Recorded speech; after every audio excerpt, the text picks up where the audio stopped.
Hey there, it's Mr. K. Welcome back for the second video for AP Lit.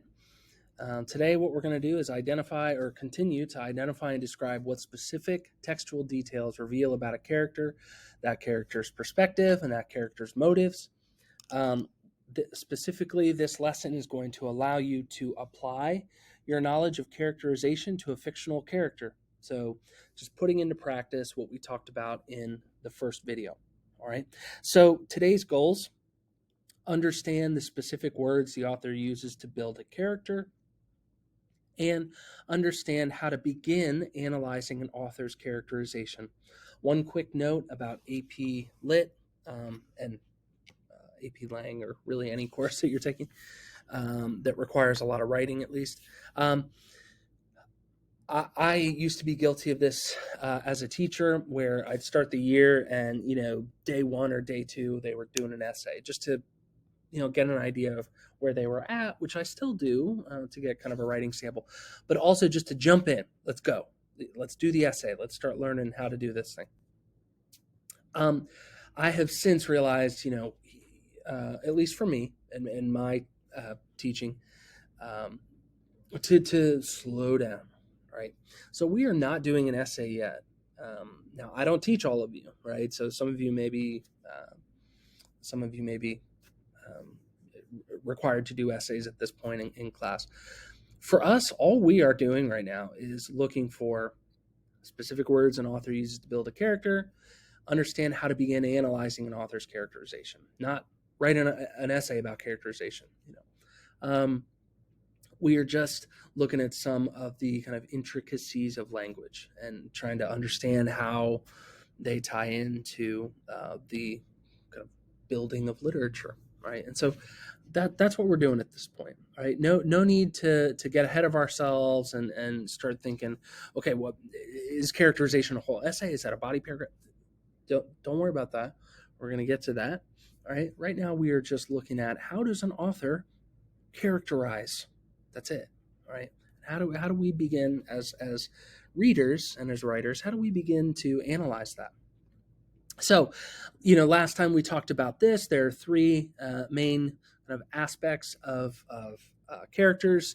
They're physical characteristics, emotional characteristics, and psychological characteristics. All right. What do they look like? What are they doing? How do they feel? How do they think? How are their minds working? Right. Those are the three main ways. Right. Now, next step of this. I'm sorry. We also talked about, what types of words are used to describe those three aspects. Adjectives, right? So, if we're describing someone physically, they can be beautiful, decrepit, et cetera, et cetera, et cetera. Emotional is confused, empathetic, et cetera. Psychological, antagonistic, clear-minded. And, the thousands of other options, right, that are out there for characters. But their body, their soul, their mind, that's how I kind of think of it. All right, so that's what we talked about last time. Today is all about applying this and actually looking at an example. All right. So I took the first part of The Story of an Hour by Kate Chopin, and in the AP Daily video, this is an example they give you, and it's really, it's a fantastic example. We have characterization in here of this woman, Mrs. Mallard. All right. So let me read this first. Let me just read this and just listen and start to get an idea of who is this person? Who's this woman? All right. Here we go. Knowing that Mrs. Mallard was afflicted with a heart trouble, great care was taken to break to her as gently as possible the news of her husband's death. It was her sister Josephine who told her, in broken sentences, veiled hints that revealed in half concealing. Her husband's friend Richards was there too, near her. It was he who had been in the newspaper office when intelligence of the railroad disaster was received, with Brentley Mallard's name leading the list of killed. He had only taken the time to assure himself of its truth by a second telegram, and had hastened or hurried to forestall any less careful, less tender friend in bearing the sad message. She did not hear the story as many women have heard the same, with a paralyzed inability to accept its significance. She wept at once, with sudden, wild abandonment in her sister's arms. When the storm of grief had spent itself, she went away to her room alone. She would have no one follow her. There stood, facing the open window, a comfortable, roomy armchair. Into this she sank, pressed down by a physical exhaustion that haunted her body and seemed to reach into her soul. She could see in the open square before her house the tops of trees that were all aquiver with the new spring life. The delicious breath of rain was in the air. In the street below, a peddler was crying his wares. The notes of a distant song which someone was singing reached her faintly, and countless sparrows were twittering in the eaves. There were patches of blue sky showing here and there through the clouds that had met and piled one above the other in the west facing, sorry, those are our bells, in the west facing her window. She sat with her head thrown back upon the cushion of the chair, quite motionless, except when a sob came up into her throat and shook her, as a child who has cried itself to sleep continues to sob in its dreams.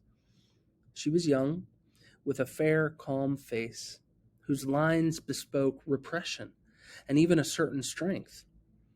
But now there was a dull stare in her eyes, whose gaze was fixed away off yonder on one of those patches of blue sky. It was not a glance of reflection, but rather indicated a suspension of intelligent thought. And I stopped it there. So here's what I want you to do. In a minute, I want you to hit pause, and I want you to look for examples of physical, emotional, and psychological characterization. If you take a screenshot and annotate on your screen if you're able, you can write down examples. You can just think through it, whatever works best for you. But the way I did it, I'm going to color code it so it's easier for us to see. And I did my physical in red, emotional in blue, psychological in green. So go ahead and hit pause and see, find as many examples of those three characterization methods as you can. Okay, ready, set, pause. Okay. If you paused and did that exercise, I'm going to show you what I came up with. Keep in mind that in literature, yes, there are right and wrong answers. There are things that are characterization. There are things that are physical rather than emotional. But there's also, we know, room for interpretation. So I may have said that, something was one type and you put it as another. And that, I suppose, can be argued depending on the case. But here's what I got. And again, look at your notes and see if you were kind of on the right track. And I may have missed some, and so that's okay.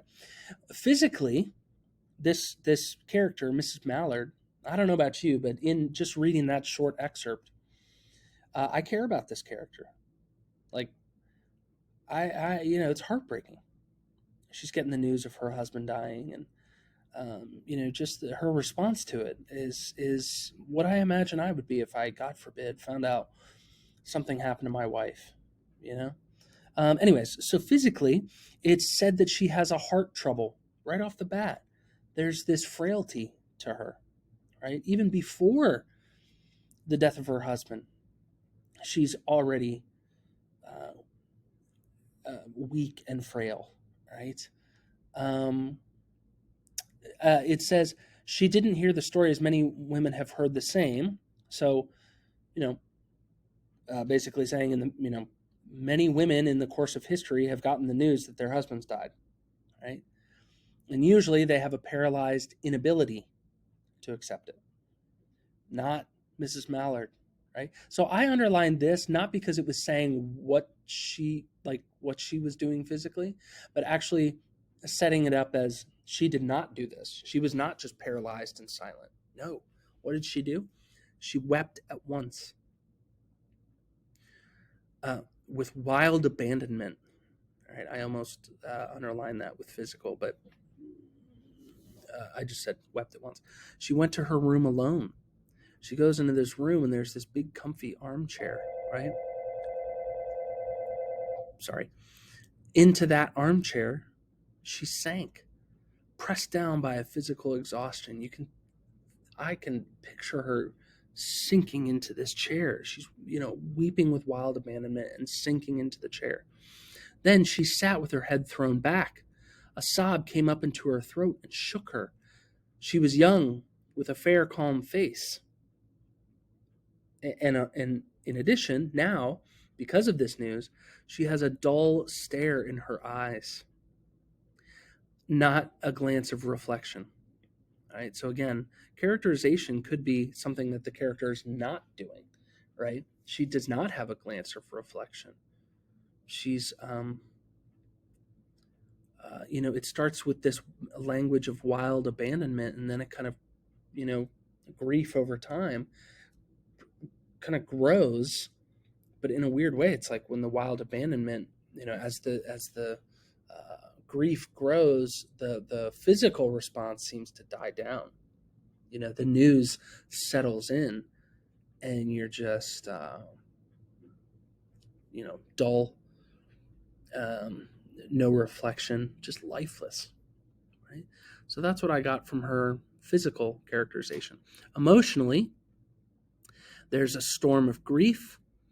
There's this physical exhaustion that emotionally haunted her body and seemed to reach into her soul. So this physical characterization spilling over into emotional, right? Wouldn't you say that when you are feeling certain emotions that you also respond physically? Right? Yeah, sure, of course. Right? If you're excited, you might jump up and down. That's an emotion and a physical characterization, right? It says that she was a simile here, this comparison, as a child who cried itself to sleep, continues to sob in its dreams. What type of sadness continues into your dreams when you're not even really cognizant of what's happening? I think this is the hardest line in this excerpt. She was young with a fair, calm face, so that's what she typically looked like. And these lines on her face bespoke or kind of showed or communicated repression and even a certain strength, right? But now, so usually she has this look of, I feel like, kind of stoicism, strength, right? But now her gaze was fixed away off yonder. Now that's physical too, right? Like a gaze being fixed. I put that as more emotional because I was tying it in with this idea that, usually she has sort of a kind of calmness, it says, calmness, fairness about her. But now it's just sort of kind of lifeless, right? And then psychological, she is, this could be physical and psychological, but she's motionless. Did I mean to put that, or is that physical? I would have put motionless as physical. So I don't know if I did the wrong color. Psychologically, I don't know. Psychologically, typically she has strength. She has a strong kind of constitution, right? A strong manner of being, right? And that kind of spills over into kind of emotional strength, but also psychological strength, right? She's fair, calm. But then here at the end, a suspension of intelligent thought. I would ask my students if they were in the class, this suspension of intelligent thought, meaning her mind is just kind of blank at this point, right? Think of a heart monitor, just beep, no life, right, in her mind. How does that seem to be mirrored in the kind of characterization we get here at the beginning? Well, there's very little psychological. There's very little going on in her mind at this point, because it's all physical and emotion. It's very, again, this term that she uses over here, wild abandonment, right? There doesn't seem to be a lot of thought going, and that makes sense. She just got the news that her husband died unexpectedly, right? So that makes sense, right? Okay. So right now, that's all we're trying to do. We're trying to look for where the physical, emotional, psychological examples of characterization, right? If you have any questions or concerns about what you came up with, if you're not one of my students, you could, send me an email. Email address is on the YouTube channel. Okay. So today's goals were to understand the specific words an author uses to build a character. Again, adjectives to describe physical, emotional, psychological, and to understand how to begin analyzing an author's characterization, how to actually do that process. How do you find those and start kind of figuring out and thinking through how those examples of characterization are actually significant? Why does that matter? Right? Those were our goals. I hope this was helpful for you, and I'll see you next time.